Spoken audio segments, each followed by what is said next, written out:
Okay, so the next reaction we're going to talk about is called the halohydrin formation. And so the motif that you're going to be seeing in the next couple of videos is that we're going to be doing the same basic thing, which is we're going to take our alkene and we're going to react it with various reagents. And all we're really changing is the reagent that we're adding to the alkene. The constant, the main player that's never really going to change is the presence of this alkene. And all we're going to do is make slight modifications on what we're reacting the alkene with. So comparing and contrasting to the last reaction where we reacted the alkene with Br2, we're going to do almost the same reaction, but we're going to put a slight twist on it.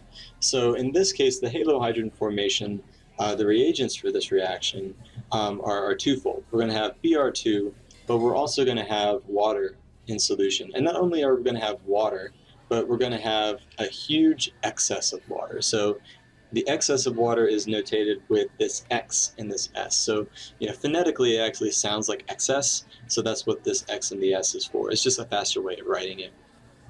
And so what we're going to have is our alkene and excess water and Br2. And so this is actually going to give us a slightly different outcome. And so just to be clear, what we are saying when we do this type of reaction is really if we have one molecule of this alkene, we're going to have one molecule of the Br2.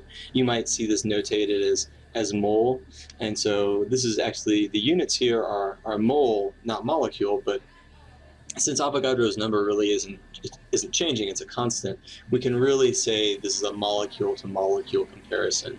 And it doesn't really matter if it's one molecule or a billion molecules, as long as you have a 1-to-1 ratio. So as long as you have, 1 billion molecules over here and 1 billion molecules over here, that's all that really matters.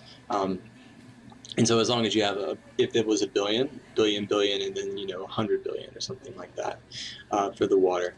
So anyway, let's go ahead and draw the products for this reaction. So we're going to have actually two products, and we're going to talk about the mechanism in a second. But the two products that we're going to get out of this reaction are going to be utilizing the same basic backbone for your original molecule. And let's just draw one product that you could potentially get out of the reaction. The first product is going to be with a hydroxy group, or an OH, being attached to carbon 2, and a bromine attached to carbon 1. And the second product that we're going to get is with just an inverse of what's happened just for this other product, which is the bromine attached to carbon 2 and the OH attached to carbon 1. And so really in this case you can think of the carbon chain here. We have 1, 2, 3, and in the product, let's call this product A, we've got a hydroxy on carbon 2 in the middle, and on the right in product B we've got a hydroxy group on carbon 1. So in the next video what we're going to do is talk about why we get these two different products and how we can rationalize major and minor. But for now, again, what I'm going to do is I'm just going to give you the end result and then we'll take it from there.